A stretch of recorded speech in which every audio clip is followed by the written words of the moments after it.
সাফল্য ব্যর্থতার 180 দিন। 180 দিন অতিক্রম করেছে তারেক রহমানের নেতৃত্বাধীন বর্তমান সরকার। হিমালয় সম প্রত্যাশা নিয়ে দেশের মানুষ এই সরকারকে ক্ষমতায় বসিয়েছে। ব্যাপক প্রত্যাশার বিপরীতে এই সরকারের সাফল্য কতটুকু? তারা কি সাফল্য দেখাতে পারছে, নাকি নানামুখী সংকটের আবর্তে ব্যাপক চ্যালেঞ্জের মধ্যে রয়েছে? এ বিষয় নিয়ে আমরা শুনবো আমাদের অতিথিদের বিশ্লেষণ, তাদের মূল্যায়ন। আসুন শুরুতেই অতিথিদের সঙ্গে পরিচিত হই। আমার ঠিক বামে রয়েছেন ঢাকা জেলা বিএনপির সভাপতি সংসদ সদস্য খন্দকার আবু আশফাক, আর ওপাশে রয়েছেন সিনিয়র সাংবাদিক এবং রাজনৈতিক বিশ্লেষক এম আব্দুল্লাহ। আপনাদের দুজনকে স্বাগত জানাচ্ছি আমাদের এই আয়োজনে। খন্দকার আবু আশফাক, আপনাকে দিয়ে আলোচনা শুরু করতে চাই। হিমালয় সম প্রত্যাশার বিপরীতে সরকার 180 দিন অতিক্রম করেছে, আপনার মূল্যায়ন শুনবো। দেখেন, 17টি বছর এই সরকারের, গত সরকার যারা ভোটারবিহীনভাবে ক্ষমতা দখল করেছিল, দেশটা অর্থনীতিতে শূন্য করে দিয়েছে, লক্ষ লক্ষ কোটি টাকা বিদেশে পাচার করেছে। এই টাকাগুলো যদি পাচার না করে দেশেই এই টাকাগুলি রোলিং করতো, তাহলে কিন্তু অর্থনীতিটা ধ্বংস হয়ে যেত না। অর্থনীতি দেশে ধ্বংস হয়ে গেছে, দুর্নীতি করাপশনে দেশটা একদম চরম পর্যায়ে চলে গেছে। এরপর অন্তর্বর্তীকালীন সরকারের 1.5 বছর অলমোস্ট কয়েকটা উপদেষ্টা মিলে যে একটা দেশ চালানো তো খুব কঠিন ব্যাপার। তারপর সেখানেও তো কিছু দুর্নীতি আবার ঢুকে গিয়েছিল, যার কন্টিনিউশন অন্তর্বর্তীকালীন সরকারও চলেছে। যেমন একটা উদাহরণ আপনাকে আমি দিই, যে হাসিনার এপিএস এর কাছে পাওয়া গেছে 400 কোটি টাকা, অথচ আসিফ মাহমুদ সজীব ভুইয়া, যিনি নাকি এলজিডি উপদেষ্টা ছিলেন, তার এপিএস এর কাছে পাওয়া গেছে 410 কোটি টাকা। তার মানে 17 বছরে যদি 400 কোটি পাওয়া যায়, আর 1.5 বছর পাওয়া গেছে 410 কোটি টাকা, তার মানে পরিমাণটা কিভাবে বাড়ছে। এর জন্যই যার যে কাজ, সে কাজ যদি না হয়, একজনের এক জায়গায় বসায় দিলে কিন্তু হয় না। যাই হোক, সমালোচনা নয়, জনগণ আমাদেরকে ভোট দিয়েছে। 17 বছর পর একটা নির্বাচন হয়েছে। এই নির্বাচনে নিরঙ্কুশ সংখ্যাগরিষ্ঠতা নিয়ে আমরা এসেছি। জনাব তারেক রহমানের উপর আস্থা রেখে, আমাদের উপর আস্থা রেখে, এবং শহীদ রাষ্ট্রপতি জিয়া রহমানের আদর্শের দল, দেশনীতি বেগম খালেদা জিয়া 17 বছরের নিপীড়ন, নির্যাতন, সন্তান হারানো, বাড়ি হারানো, জেল খাটা, সমস্ত কিছু মিলিয়ে একটি ভঙ্গুর অবস্থার মধ্য দিয়ে আমরা ক্ষমতায় আসছি। শূন্য থেকে আবার একটা দেশ স্বাধীন হলে ছন্ন বন্য একটি দেশ আবার নতুন করে যে গড়ে তোলা, সেখান থেকে কিন্তু আমাদের শূন্য থেকে আপনাদেরকে শুরু করতে হয়েছে। বর্তমান চেয়ারম্যান জনাব তারেক রহমানের নেতৃত্বে আমরা দেশটাকে আবার গড়ার কাজ নিয়েছি। কিন্তু এই 6 মাসের মাথায় 180 দিন আজ শেষ হচ্ছে। এই 180 দিনের মধ্যে যে ব্যাপক পরিকল্পনা এবং উন্নয়ন হয়েছে, এটা কিন্তু অ্যাপ্রিসিয়েট করার মতো। কারণ বিগত দিনে মানুষ কিন্তু কথা দিয়েছে, কথা রাখেনি। আমরা নির্বাচনের আগে আমাদের মাননীয় প্রধানমন্ত্রী জনাব তারেক রহমান কথা দিয়েছিলেন, প্রতিটি পরিবারের জন্য ফ্যামিলি কার্ড দিবেন, প্রতিটি কৃষকের জন্য কৃষক কার্ড দিবেন, যুবকদের জন্য যুব কার্ড দিবেন, ছাত্রদের জন্য ছাত্র কার্ড দিবেন, আলেম উলামাদের জন্য সম্মানী ব্যবস্থা করবেন। সবকিছু কিন্তু করেছেন। এবং ছাত্রদের, মেয়েদের বিনা বেতনে ডিগ্রি পর্যন্ত লেখাপড়া করার ব্যবস্থা করেছেন। বাচ্চাদের স্কুলের জন্য স্কুল ব্যাগ, টিফিন, ড্রেস এগুলো দেওয়ার ব্যবস্থা করেছেন। এবং বাজেটের দিকে তাকালে দেখবেন যে অন্তর্বর্তীকালীন সরকারের যে বাজেট ছিল, তার চেয়ে মাত্র 1 লক্ষ কোটি টাকা বেশি বাজেট করেছে এই সরকার। এই বাজেট নিয়ে কিন্তু বিরোধী দল কত রকম কথা শুনেছে, যে বিলাসবহুল বাজেট, লুটপাট করার বাজেট। কিন্তু বুঝতে হবে যে বাজেট 1 লক্ষ কোটি টাকা, এর সাথে যোগ হয়েছে এই অর্থ বছরেই 41 লক্ষ ফ্যামিলি কার্ড, 41,50,000 কৃষক কার্ড, আলেম ওলামাদের বেতন ভাতা, পুরোহিত, তারপরে যুবকদের জন্য খেলার মাঠ, প্রতিটি ইউনিয়নে একটা খেলার মাঠ, প্রতিটি উপজেলা একটি স্টেডিয়াম, মেয়েদের লেখাপড়া, কত ধরনের পরিকল্পনা আছে এবং প্রত্যেকটাই কিন্তু পর্যায়ক্রমে বাস্তবায়ন হচ্ছে। এর জন্য 1 লক্ষ কোটি টাকা বাজেট বেশি হওয়া মানে কিন্তু বেশি বাজেট না, এটা এই সমস্ত ক্ষেত্রেই তো প্রায় এর চেয়ে অনেক বেশি অর্থ ব্যয় প্রায় হবে। 1.5 থেকে 2 লক্ষ কোটি টাকা ব্যয় হয়ে যাবে। সুতরাং এই বাজেটটা খুবই সময় উপযোগী এবং ইনশাল্লাহ জনাব তারেক রহমানের সরকারের নেতৃত্বে আমরা পুরো যত ওয়াদা আছে সমস্ত ওয়াদাগুলি পালন করব। এই যে দেখেন যে খাল খনন, শহীদ রাষ্ট্রপতি জিয়া রহমান যে খাল খননের মাধ্যমে দেশকে তলাবিহীন জুড়ি থেকে কৃষিতে স্বনির্ভর করেছেন এবং কৃষি দ্রব্য বিদেশে রপ্তানি করেছেন, সেখানে সেই খাল খনন আবার আমাদের বর্তমান প্রধানমন্ত্রী গ্রামগঞ্জে যে নিজ হাতে খাল খনন করে আবার তার যে ওয়াদা সেগুলি বাস্তবায়ন করছেন। আজও তিনি চলে গেছেন কিশোরগঞ্জে কটিয়াতে 5 বছরে 25 কোটি গাছ লাগাবেন, এই বছর 5 কোটি গাছ লাগাবেন। এই গাছ লাগিয়ে পরিবেশে ভারসাম্য ফিরে আনতেছেন। আর কি চায় বিরোধী দল, আর কি চায়? অসংখ্য ধন্যবাদ আপনাকে এম আব্দুল্লাহ। 180 দিনের জ্বালানি সংকট, মানুষের দ্রব্য মূল্য ইত্যাদির বিষয়ে কোনো আশার বাণী শোনাবেন খন্দকার আবু আশফাক? দেখেন, সরকারের কিন্তু চেষ্টা কোনো ত্রুটি করছেন না এবং আমাদের সম্মানিত প্রধানমন্ত্রী কিন্তু সবসময় এটা নিয়ে খুব সোচ্চার এবং সবসময় এটা নিয়ে তিনি তার সংশ্লিষ্ট দপ্তরগুলির সাথে মিটিং করতেছে, কথা বলছেন। তবে সরকারের চেষ্টার কোনো অভাব নেই, কিন্তু প্রতিকূলতার অবস্থায় কিছুটা তো সমস্যা দেখা দিচ্ছেই। এই জন্য সরকার দুঃখ প্রকাশও করেছে, আমরাও দুঃখ প্রকাশ করছি। তবে প্রচন্ড তো গরমও এখন চলছে, কিছুদিন পর তো গরম চলে গেলে আপনাদের এটা চাহিদাও কমে যাবে এবং আমাদের যে প্রবলেমগুলো ছিল প্রবলেমগুলো সলভ হয়ে আসবে। তবে আমি আশা করতেছি 2-3 মাসের মধ্যে আমরা এই সংকট কাটিয়ে উঠতে পারবো ইনশাল্লাহ। একটা আশার বাণী তো আপনার কাছ থেকে শোনা গেল। এম আব্দুল্লাহ, আপনি একটু বলবেন সরকারের সামনে এই মুহূর্তে মূল চ্যালেঞ্জ কি? মূল চ্যালেঞ্জ তো আমি বললামই, সেটা হচ্ছে যে এনার্জিটা তো অবশ্যই মূল চ্যালেঞ্জ সরকারের। এখনো পর্যন্ত আমরা যতটা সরকারের উপর মনস্তাত্ত্বিক চাপ বলি, যা কিছু বলি, সরকারের জনগণের পক্ষ থেকে যে চাপের অসন্তোষের কথা বলবো আমরা, সেটা হচ্ছে যে এই জ্বালানিকে কেন্দ্র করে মূলত। বাকি অন্যগুলোতে বাজার দর নিয়ে অস্বস্তি তো জনগণের মধ্যে আছে। বাজার দরে বাজারের সিন্ডিকেটটা ভাঙার ক্ষেত্রে সরকারকে আরো বেশি একটু শক্ত হাতে হ্যান্ডেল করতে হবে, কারণ বাজারে আমরা দেখেছি যে সিন্ডিকেটগুলো যখনই ক্ষমতার পালা বদল ঘটে সিন্ডিকেটের মুখও কিন্তু বদলে যায়। তো এই জায়গাটাতে এবারে তুলনামূলকভাবে কম হয়েছে, যেহেতু একদম ক্ষমতায় আসার আগ থেকেই তারেক রহমান অ্যাকশনে আছেন।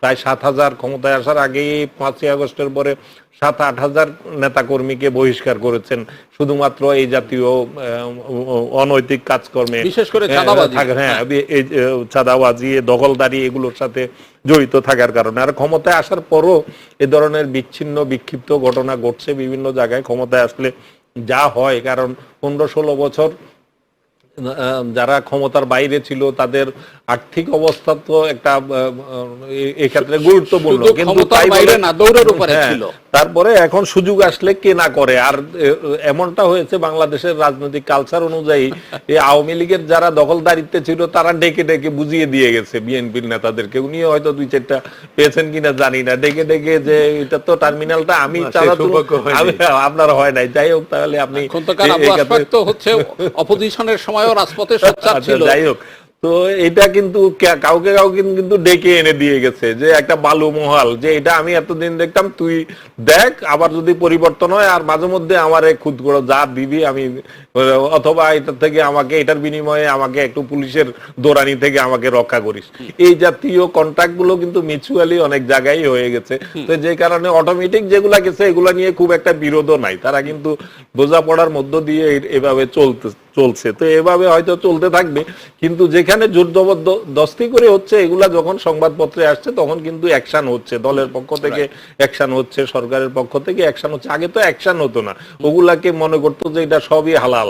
একজন এক সময় জাতীয় পার্টির এক প্রভাবশালী মন্ত্রী, যোগাযোগ মন্ত্রী ছিলেন এক সময়, আমাদের কমিউনিটির লোকই। তাকে আমি দায়িত্ব নেওয়ার পর জিজ্ঞেস করেছিলাম যে যোগাযোগ মন্ত্রণালয় তো লুটের কাজ কারবার, সব ঘুষের কাজ কারবার, তো আপনি তো আমাদের লোকজন, আপনিও কি এগুলোর সাথে জড়বেন? বললো যে আপসে আব আতা হয় সব হালাল হয়, মানে এরকম। এখন আপসে আব যা আসতেছে এগুলো হয়তো অনেকের কাছে হালাল, তো সেটা আপসে আপ নিয়ে তেমন কোনো বিরোধ হয়তো হবে না, কিন্তু যেগুলা জোর জবরদস্তি করে টার্মিনাল দখল থেকে শুরু করে সিএনজি স্টেশন চাঁদা তোলা থেকে শুরু করে বিভিন্ন মহাল বালু মহাল থেকে শুরু করে এই জাতীয় যা কিছু হচ্ছে, এগুলার ক্ষেত্রে কিছু কিছু অ্যাকশন হচ্ছে, আরো বেশি অ্যাকশন, আরো শক্ত হাতে এটা যদি দমন না করা হয় কি হবে জানেন? হয়তো নীরবে এখন মানুষ সয়ে যাবে যে এটা একটা প্র্যাকটিস হয়ে গেছে, আচ্ছা খাক, কিন্তু ভোটের বাক্সে কিন্তু এটা প্রভাব ঠিকই পড়বে। 5 বছর পরে যখন ভোটের জন্য যাবে তখন ঠিকই খেয়াল রাখবে যে আমি এখানে বাড়ি করার সময় যখন আমি মালামাল কিনবো তখন ও এসে বলছিল বালিটা কিন্তু আমি দেবো, যে বালির ট্রাক ধরুন কথার কথা 12,000 টাকা বালির ট্রাক, সেটা তাকে 15,000 টাকা দিয়ে তার কাছ থেকে নিতে হয়েছে। এই যে 3,000 টাকা করে যে বেশি দিল বা 1,000 2,000 বেশি দিল, এটা কিন্তু ভোটের বাক্সের সময় কিন্তু ঠিকই এটা টের পাওয়া যাবে। তো সুতরাং এই বিষয়গুলো যারা ওনারা মাঠ পর্যায়ের নেতৃত্ব আছেন তাদেরকেও খেয়াল রাখতে হবে, তাদের স্বার্থে ভবিষ্যতে যাতে পরের নির্বাচনে যাতে এখানে আসতে পারেন ভোটের বাক্স ওইসব লোকজনের কারণে, ওইসব ছেলেবেলের কারণে, চাঁদাবাজের কারণে, দখলদারির কারণে উনার ভোটের বাক্স এবারের জায়গা এবার যা পেয়েছেন তার থেকে এটা কম মাইনাস না হয়ে যায়, এই জন্য উনাদেরও দায়িত্ব। তারেক রহমানের পক্ষে তো ঢাকায় বসে সচিবালয়ে বসে তার পক্ষে মাঠ পর্যায়ের এই চিত্র সব যে পত্রিকায় আসে তাও না, পত্রিকাও কিছু কিছু জিনিস অনেকটা মানিয়ে নিয়েছে যে ছোটখাটো এইসব ঘটনা ঘটলে পত্রিকায় জায়গা নাই। আমাদের তো জায়গার সীমাবদ্ধতা আছে, বিভিন্ন পত্রিকায় পাতাও কমে গেছে, 5-7টা করে পাতা কমে গেছে পত্রিকা, কারণ গত 20 বছরে পত্রিকার দাম কিন্তু বাড়ে নাই, বিজ্ঞাপন রেট বাড়ে নাই 15 বছর ধরে। তো পত্রিকার এইসব চ্যালেঞ্জের কারণে পত্রিকাটাও সংকুচিত হয়ে হচ্ছে, এগুলা নিউজও কম, আর আপনাদের টেলিভিশনে তো আরো জায়গা নাই।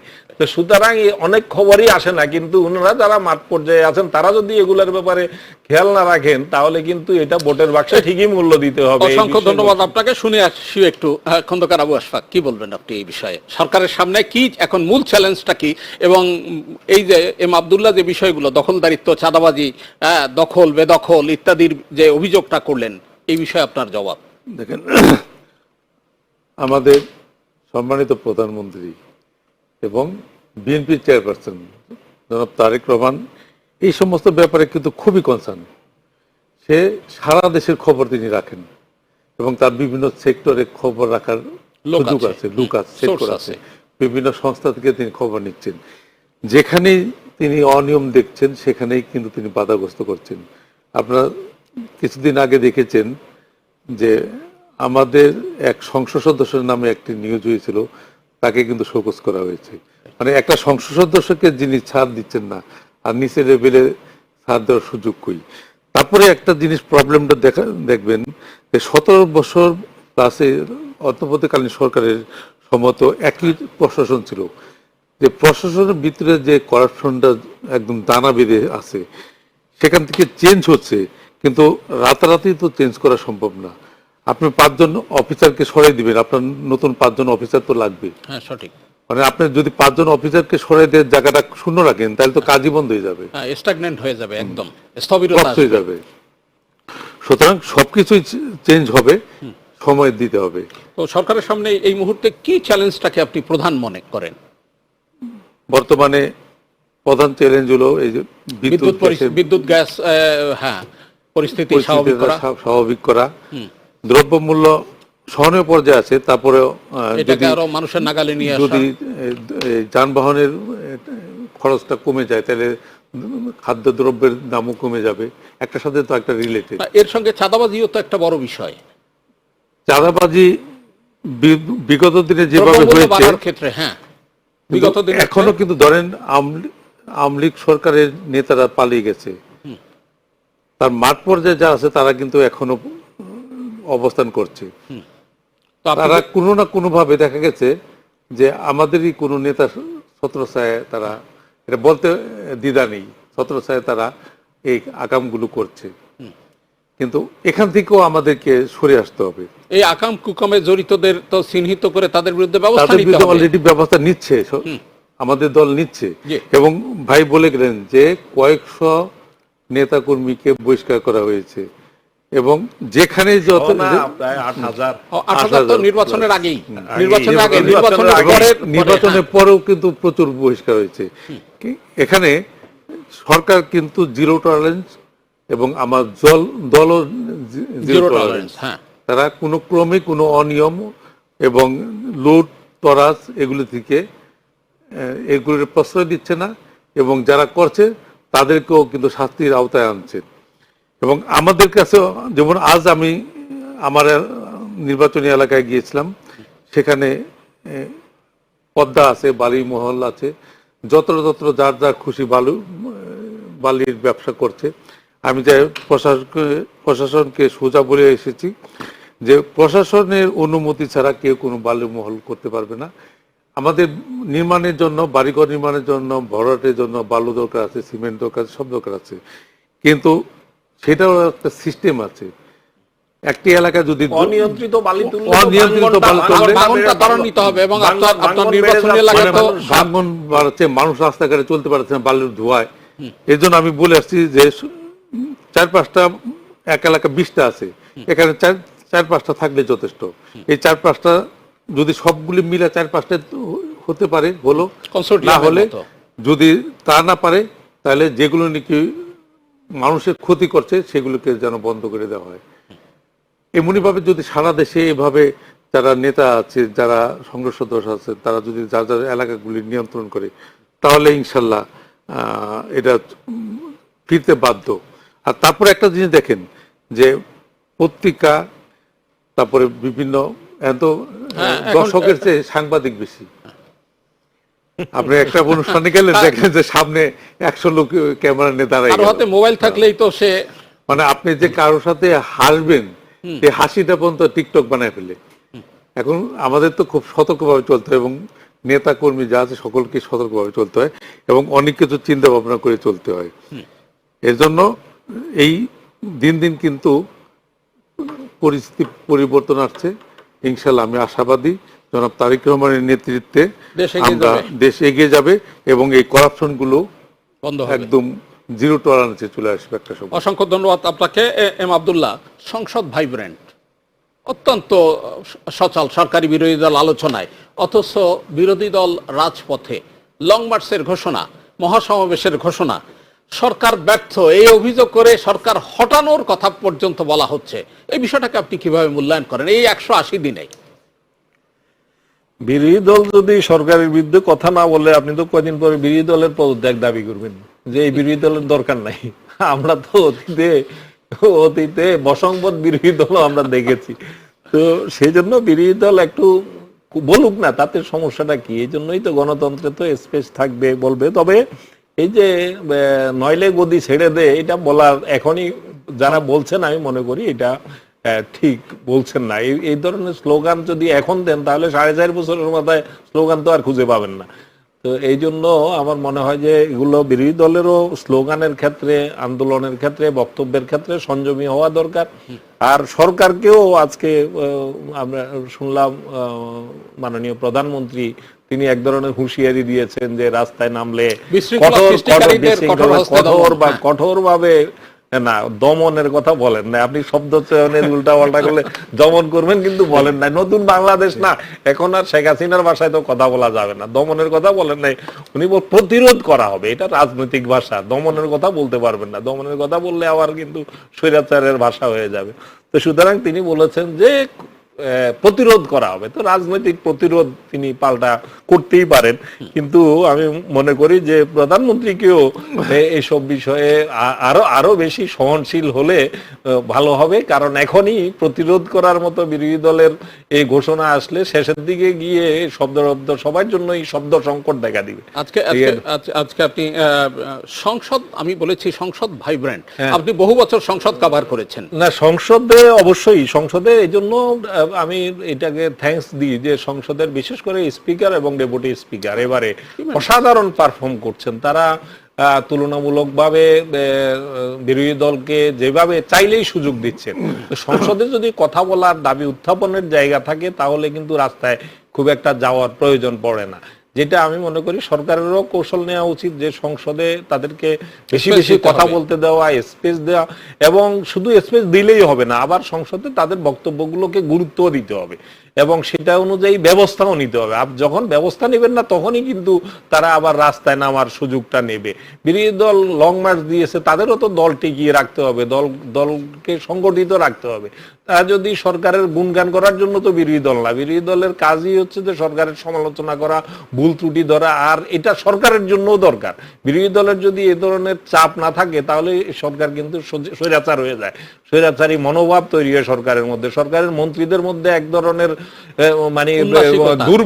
দুর্বিনীত একটা স্বভাব, একটা চরিত্র চলে আসতে পারে। বিরোধী দলের পক্ষ থেকে যখন এই মন্ত্রীদের ভুল ত্রুটি নিয়ে সোচ্চার থাকবে তখন তারেক রহমানের কাজও কিন্তু অনেক কমে যাবে।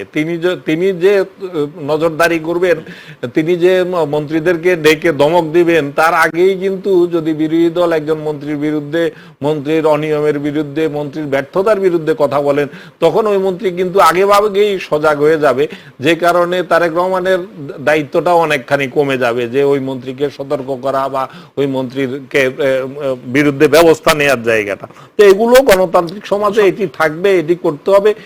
কারোই অতি বাড়াবাড়ির পর্যায়ে যাওয়া কোনো পক্ষেরই উচিত হবে না।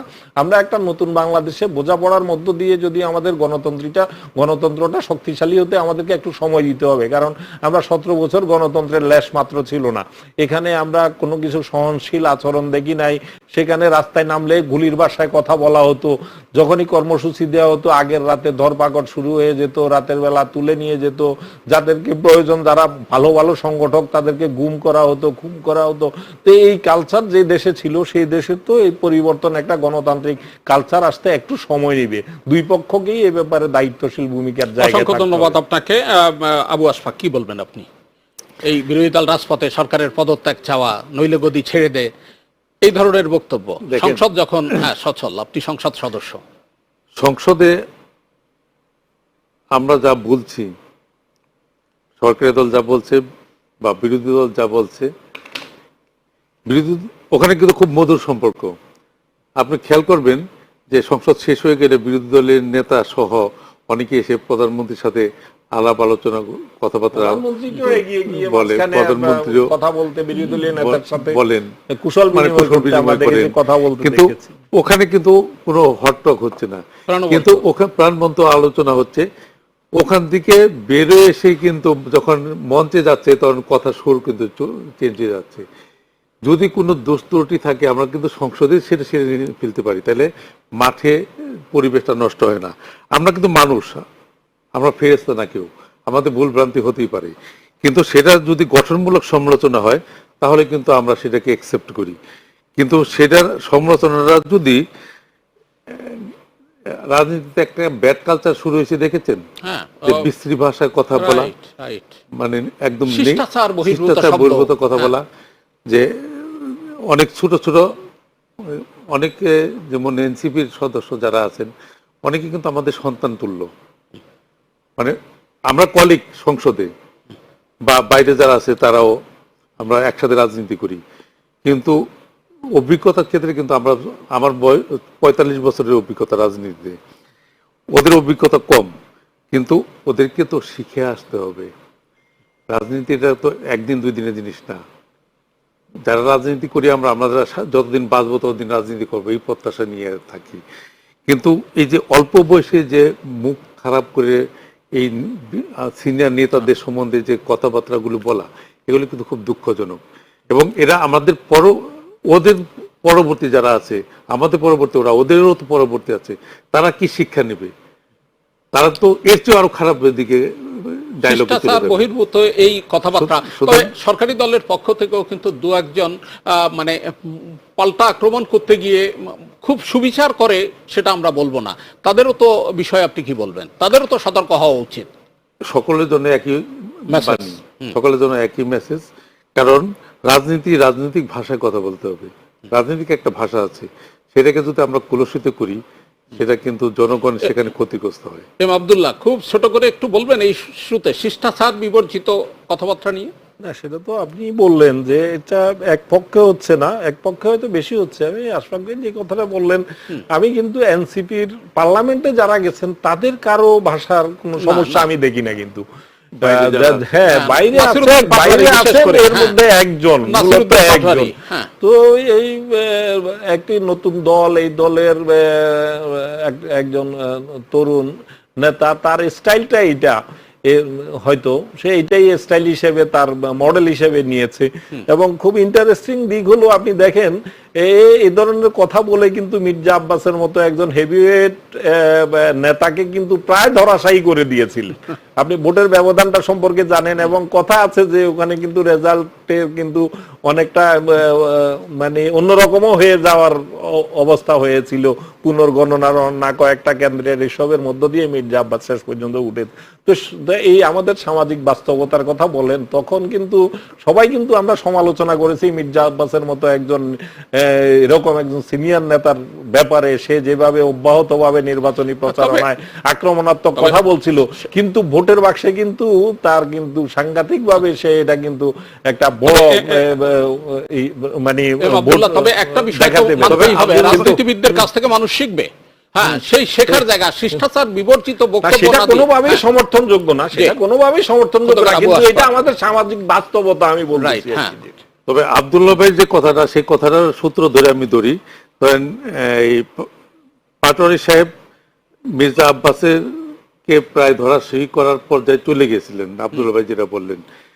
সে গালাগালি করে যদি এই পর্যায়ে যেয়ে থাকে, গালাগালিটা না করলে তো সে পার হয়ে যেতে পারতো।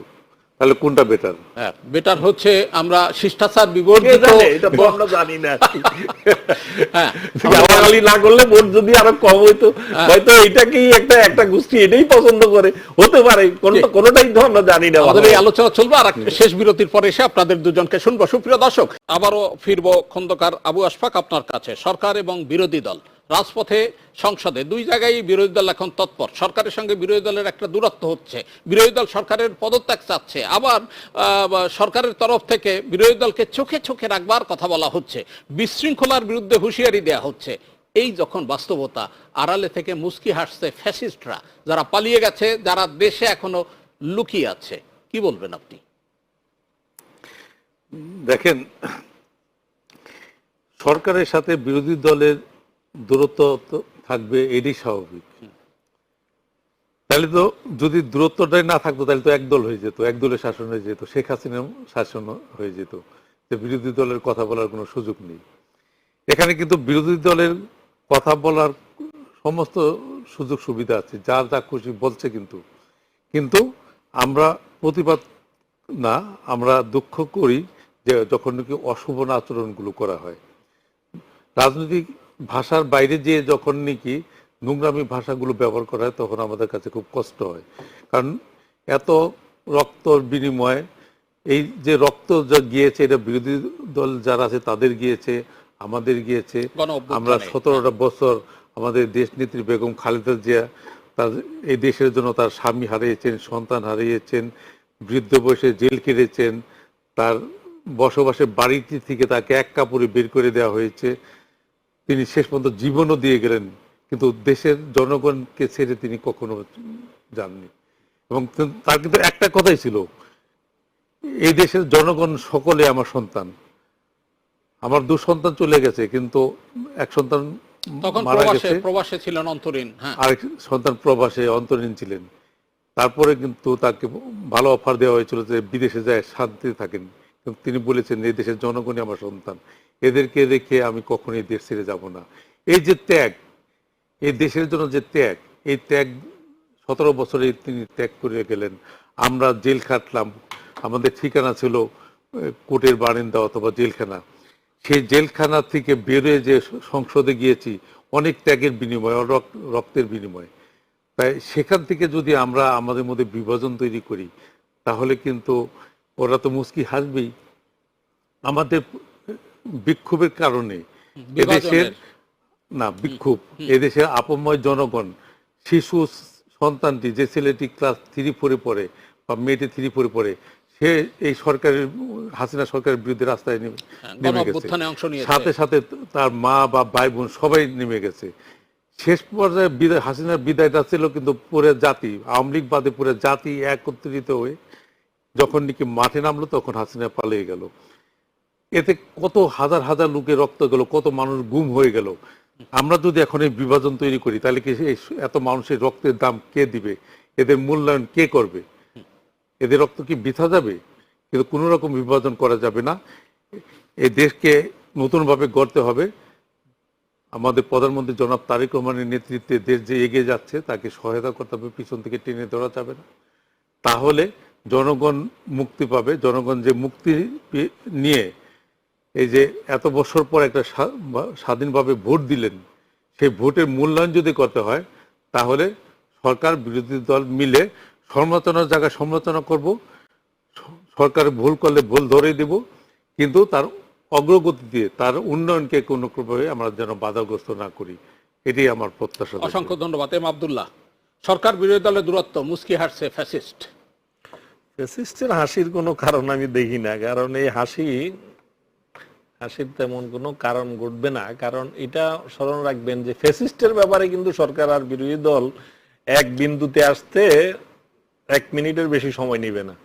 আপনার স্মরণ আছে যে আমরা যখন সর্বশেষ যে একটু সংকট তৈরি হলো সরকার এবং বিরোধী দলের মধ্যে, বেশ উত্তাপ সৃষ্টি হয়েছিল পার্লামেন্ট চলাকালেই, কিন্তু তখনই যখন শেখ হাসিনা ঘোষণা দিয়েছে যে আমি অমুক তারিখে আসবো, তারপরে কিন্তু 2 বিরোধী দলীয় নেতা আর সংসদ নেতা শেষ দিন কিন্তু 2 জন মাঝখানে দাঁড়িয়ে জাতিরে বার্তা দিয়ে দিয়েছেন। কিন্তু আমরা যা বলতেছি এটা একান্তই আমাদের ব্যক্তিগতভাবে আমাদের রাষ্ট্রীয় নানান কারণে মতদ্বৈততা আছে, কিন্তু তোমার ব্যাপারে কিন্তু আমরা কিন্তু এক বিন্দুতে আছি। সুতরাং এই ব্যাপারে এই আশঙ্কা আমি মনে করি করার কোনো কারণ নাই যে এই ফ্যাসিস্টরা হাসবে ওই পর্যন্ত গড়াবে। মাঝে মধ্যে দূরত্ব হবে, ফ্যাসিস্টরা আশাবাদী হবে, এই পর্যন্ত বেশ কয়বারই কিন্তু বিভাজনে তো তারা ঘি ঢালবার চেষ্টা করবে। এই যে লং মার্চ হবে, হ্যাঁ, নানামুখী কর্মসূচির মধ্যে দিয়ে, সেটা কর্মসূচি হবে। এটা যত দিন যাবে বিরোধী দলের কর্মসূচি বাড়বে, তারা নিজেদের অবস্থানকে সংহত করার চেষ্টা করবে। বিরোধী দল ভবিষ্যতে বর্তমান সরকারি দলকে পরাস্ত করে ক্ষমতায় আসার চেষ্টা করবে। এই স্বপ্ন তো দেখতেই পারে, তাই না?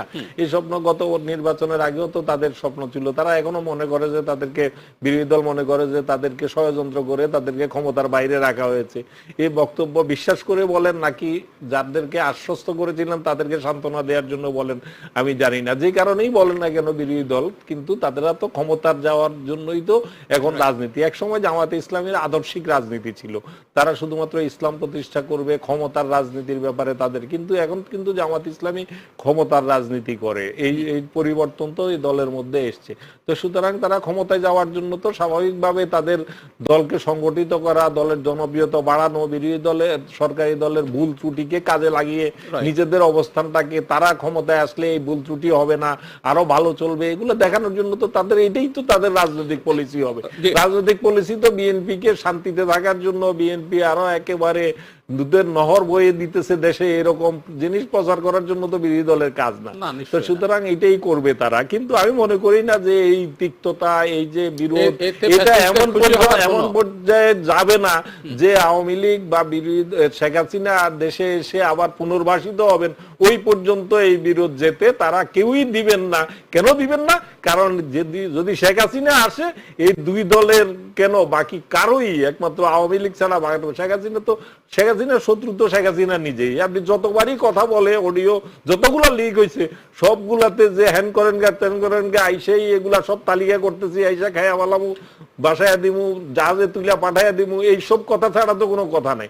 আপনি যখন আপনার বাড়িতে ধরেন আপনার এক প্রতিবেশী আছে, তো এই প্রতিবেশী যদি এখানে কোনো কারণে বাইরে আছে, এ যদি আসে যে বাড়িতে ঢুকতে পারলে তোমার খবর আছে, তোমার আর শান্তিতে ঘুমাইতে দিব না, তো আপনি দিবেন তারে বাড়িতে ঢুকতে?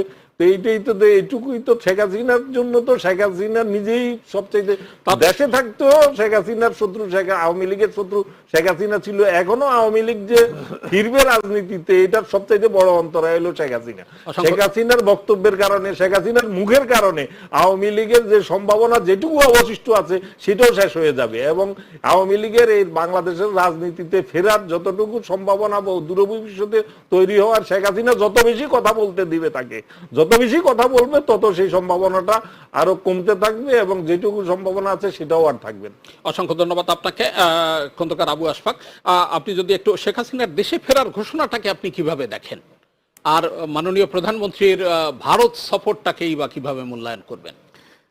দেখেন, মাননীয় প্রধানমন্ত্রী ভারত সফর যাবেন, প্রতিবেশী দেশে যাবেন, আমন্ত্রণও জানিয়েছে। আমন্ত্রণ জানাচ্ছেন, এটা একটা স্বাভাবিক জিনিস। কিন্তু ওনার এটা ছিল যে, ওনার বাধাটা ছিল যেখানে, যে এই একটা সাজাপ্রাপ্ত আসামি ও দেশে ভারত তাকে আশ্রয় দিয়েছে এবং তাকে সংবাদ সম্মেলন করার মতো সুযোগও দিয়েছে।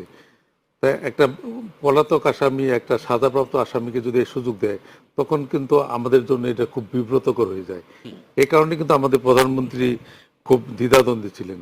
তারপরও প্রতিবেশী দেশে তিনি যাবেন, একটা বন্ধুত্বপূর্ণ সম্পর্ক রাখবেন, এটা স্বাভাবিক।